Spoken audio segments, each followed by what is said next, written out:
Hello friends, welcome to our YouTube channel సాకి tell. So ఈరోజు అయితే మేము పల్లెటూరు స్టైల్లో ఫిష్ కర్రీ చేయబోతున్నాం.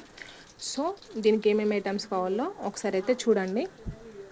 ఆనియన్ వేసి ఆయిల్లో ఆనియన్ ఇంకా మిర్చి వేసి ఫ్రై చేయాలి. తర్వాత కరివేపాకు వేయాలి.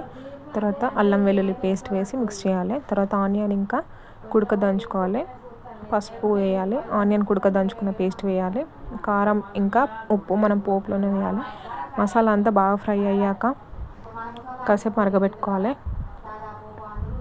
అన్ని రోట్లో నూరుకున్న మసాలా వేయాలి పోపులోనే. అన్నీ ఫ్రై అయ్యాక ఇలా ఫిష్ పీసెస్ అనేవి వేసుకోవాలి. వేసుకొని లైట్గా ఆ పీసెస్కి గ్రేవీ పట్టేలాగా మెల్లిగా కలుపుకోవాలి. ఫిష్ కాబట్టి మనం చాలా స్మూత్గా కలపాలి. ఆ గ్రేవీ అనేది పట్టాలంటే మనం కాసేపు ఒక 10 to 15 minutes దాన్ని మగ్గనివ్వాలి. మధ్యలో మెల్లిగా ఒక్కొక్క పీస్ని ఇట్లా టర్న్ చేయాలి. చూడండి ఎంత బాగుందో. చింతపులుసు వేసుకోవాలి లాస్ట్లో.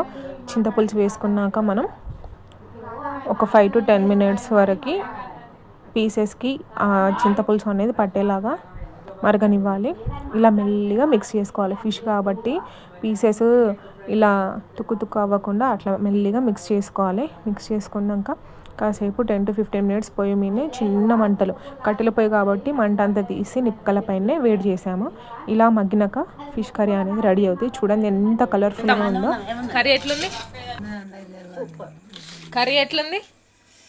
సూపర్, అద్భుతంగా వస్తున్నది. సూపర్.